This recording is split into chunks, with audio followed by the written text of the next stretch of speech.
Tuesday, January 22nd, 2013, the second day in office for President Obama the first day in office for President Obama for his second term. Sitting at the North Miami City Hall Council Chambers, 776 Northeast 125th Street on the second floor.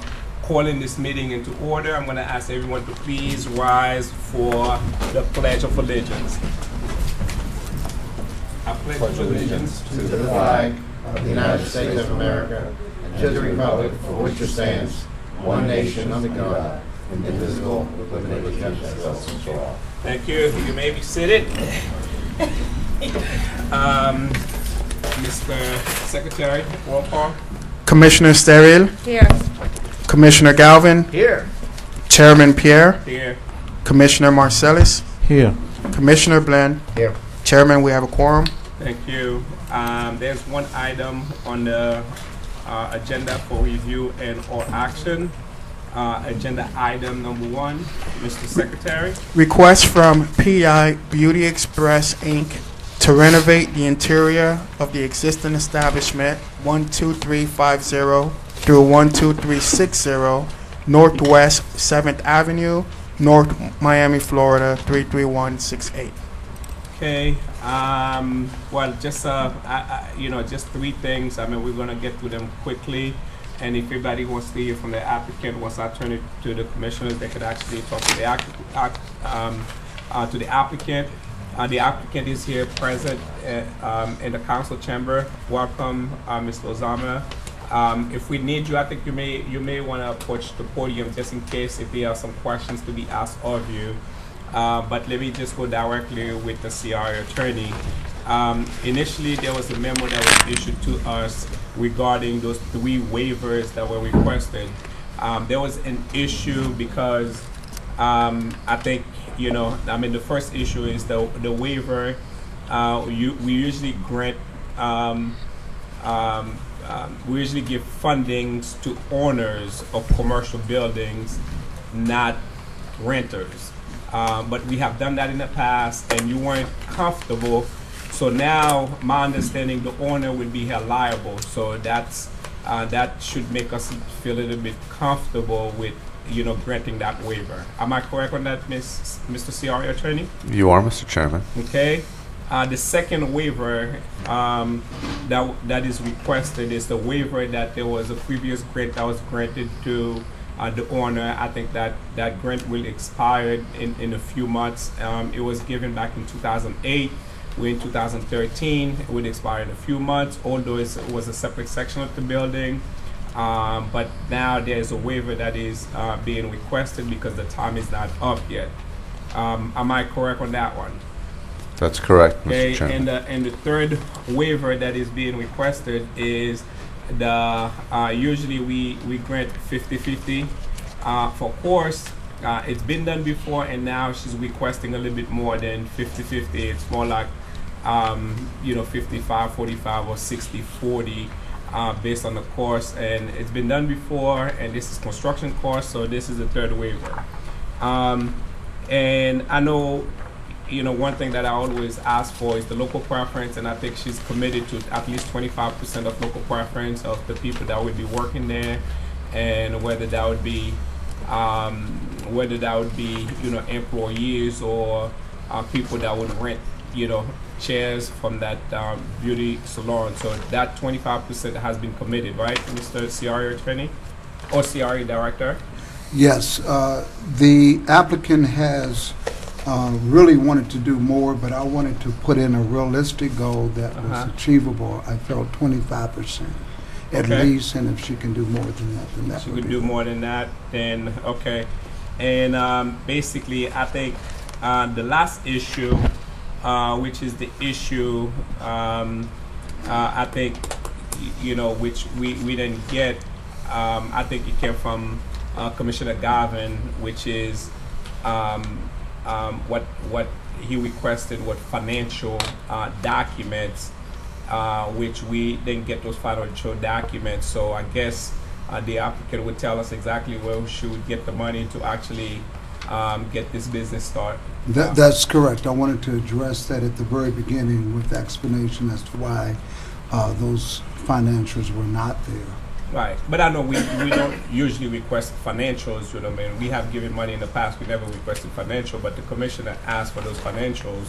So, go ahead, go ahead. The applicant the applicant has commitment from her family that to do this project.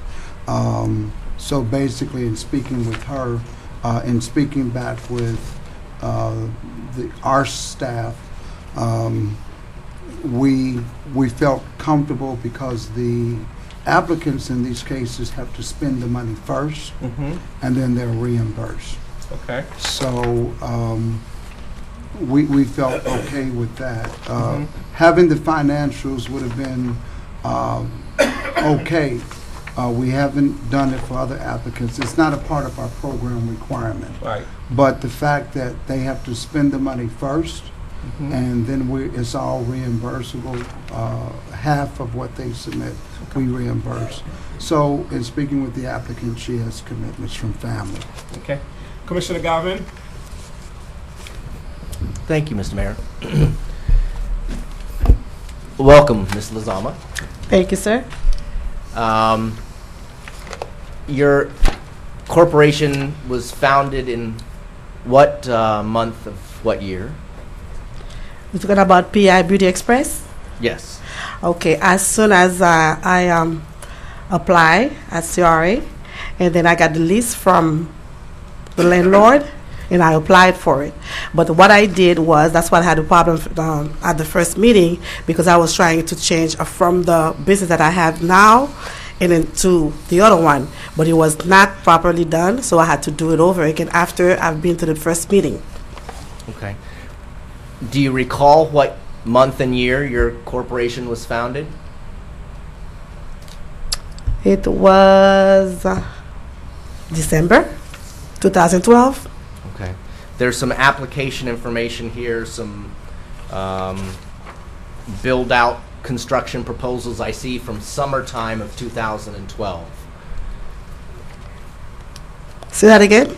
I see some proposals here in your packet from summertime, August of 2012. That's the, yes, exactly. When I came to the CRA, and then I talked to Mr. Prudent, and he told me I'm supposed to get the list from the landlord first before I go and apply to go to them. So what I did, I went and searched for the place, which I got the list from the landlord, and then after that I came to CRA to apply for it. So when was your first conversations with Mr. Prudent? That was in June or July, during the summertime. I don't really remember. Right before I went to the landlord and got the list from the landlord. So in June of 2012, Mr. Prudent didn't let you know the standards that you needed to have in place. I'm confused as to why, if you first approached him in June and you submitted proposals in August, that your company wasn't formed until December of 2012. Why were there so many months worth of miscommunication? Because I didn't know I had to do it. I was not informed that I was supposed to have a corporation or everything to be done. And also, not only that, I thought I could just change the name of the Perfect Image Beauty Salon and Spa into PI Beauty Express. How did you first find out that the grant money was available? Oh, I have friends that told me, and people that had business before that came to the city and got the same thing. Okay, so nobody from staff approached you. It was only friends and family that, friends in the community that told you that this money was available. Yes, sir. Okay. It was referenced that family will be giving you some of your investment money for this project. And at the last council meeting, Councilwoman Sterrill mentioned, at CRA meeting, Councilwoman Sterrill mentioned that your brother is a well-known radio host in the community. Yes, he is. Is the same brother part of the investment team to give you money for this My project? whole family, yes, sir. Okay. A question for the attorney. We side contract with Mr. Lozama for radio ad time. Does that in any way create a conflict? When you say we, do you mean the CRA or the city? My understanding was both, but either one. If city funds, if CRA, if either funds are going toward Mr. Lozama, does that create a conflict in I his don't sister? think that would create a conflict. I mean, I would certainly want to sit down and look, but they're providing a service to the CRA, and he is just, I presume, an officer or an owner of that entity, and this is a completely different situation, even if he is an owner in this particular corporation. But my understanding is he's just providing funds to his sister, I guess, Yes, for investment purposes. I don't think that'll be a conflict of interest. Would it be a conflict going forward if he still wants funds from the city or the CRA for future radio ad time? I mean, I have to look at that again, and I know I say this when these ethical issues come up and conflict issues come up. I'm not the arbiter of conflicts and ethics. I mean, that's something that if there is a concern with the individuals who have those contracts, they're the ones who actually need to request an opinion from the Florida Commission on Ethics. I can look at the issue. I can provide some guidance. And I'd like to, if you want me to look at that, if that's a direction, I'll be happy to look at that on a going forward basis. Can I piggyback on your question?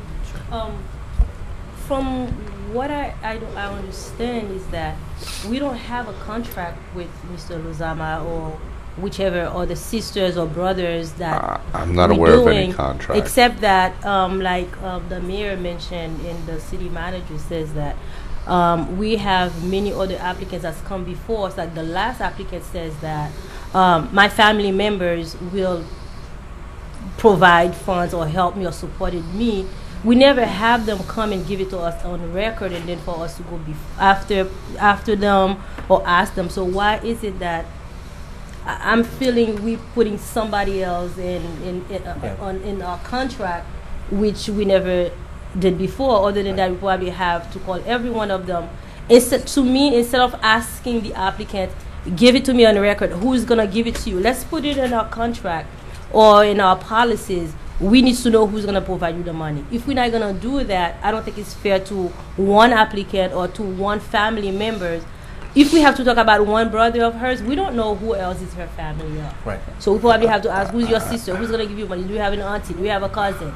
So just because that I mentioned, I'm feeling that you're putting me on the spot because that I mentioned like a brother, then you're using it. If I had using somebody else's name just because that we know it, because we all knows many of her family or the family members because she's been in the community for a long time. I know her personally for a very long time. I know all the family members, and I'm sure the mayor knows them, Marcellus knows them, and you heard of Mr. Ed knows as well. So I don't think it's fair to me just because I mentioned the name, then you just take it and run with it. Well, I am putting you a little bit on the spot, but it's only because you're the one who brought it up. I didn't know that Ed Lozama was related to Priscilla Lozama until you said it on the record So 2 weeks pretend ago. like you didn't know, because if you didn't know, you wouldn't ask. So just because that I bring it up and it's not in our policy, I don't think it's fair. Other than that, once I'm made aware, I think I have a duty to address the situation. If I didn't know the relationship existed, I would have never asked. You're right. But now that I know, that's why I'm asking. And I know that these issues have been troublesome for us lately, and I'm trying not to, create more of I'm trying to head it off before. So that's why I bring it up. I know that Ed Lozama, who's now been acknowledged to be a city radio vendor, subcontracted, and B, be your brother and investor in this project. I'm just trying to find out if there are any concerns or conflicts of interest or anything like that that the CRA attorney is telling us about. And if you're comfortable with us voting tonight as is, we'll vote as is. I'm comfortable, Mr. Galvin. Again, I don't think there's any conflict of interest.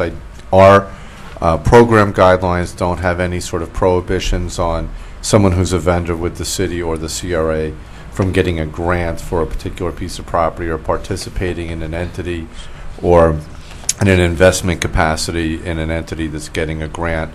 Typically, the conflicts of interest statutes involve situations where elected officials or appointed officials such as yourselves are doing business with the agency or have an interest in a company that's doing business with the agency or receiving a grant. In other words, if you had a company that was or you were investing in this particular company and they were seeking a grant, then that would be a conflict of interest situation. Here we have a company over here, which is a vendor of the city, and a company over here, which is getting a grant for a project. There happens to be a person in this company over here that's providing funding to this company over here for the business. I don't think that's a conflict of interest under the state statutes. I appreciate you bringing it up. We've had similar issues in the past, I know, and we've gone to the Florida Commission on Ethics. I'm fairly comfortable saying this is okay and that it's permissible. Go ahead and vote on it tonight. You know, again, if there's an issue, it's the actual individuals who are involved who should seek the ethics opinion. Okay, thank you. That's all the questions I have right now, Mr. Commissioner Bland, any questions? Yeah. Do you actually, how much money do you have available right now? I have money. I mean, how much? Well, I was asking for 80%, and I know pretty sure I have more than 80%, you know, for me to do my business. How much money do you have available? Give me a rough estimate. Roughly 65. You have 65,000? Mm-hmm. Can the city verify that? Through the chair, if it's okay, if it's within our rules, if you would like, and if it's within my parameters. Yeah, verify that. If she has that much, I'm willing to go ahead with the project. I'm very happy with the changes you made, which I requested also, that we make sure that if she sells the business, we get our money back. And I'm very happy with the other changes you made.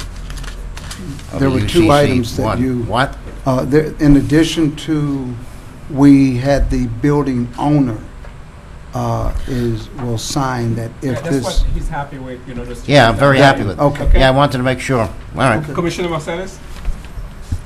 I was very uncomfortable with this item last meeting because I didn't have a chance to go over it and read it.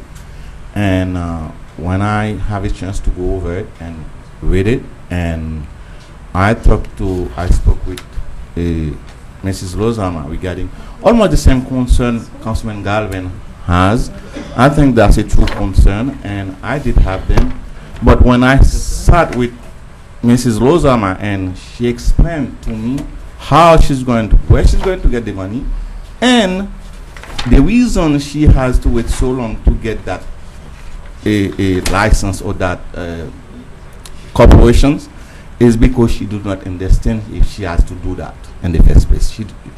I think after we have a long conversations, and I think I understand very well, probably the reason Mr. Garvin may not understand that well is because he probably has no idea, no knowledge of the previous a company before, which like I have the knowledge, and I know Mrs. Lozama for a long period of time, and I know that company myself. I used to bring someone to that company. It's apparently it was easier for me to understand that issue. So the concern I have the last time, and really today, I really do not have it after having a long conversation with her, and I understand very well, and I'm ready to vote for this item. Okay, is that a motion? You make a motion to approve it? And I make a motion. You make a motion to approve it. I'll second the motion, and with all the Requested waivers requested from the waivers. staff report and the recommendations in the staff report. Okay, I'll second the motion. Anyone wishes to record a no? No. Okay, item passed 4-1. Thank you so much, Mrs. Lozama. I can tell you that the commissioner for District 2, That's me.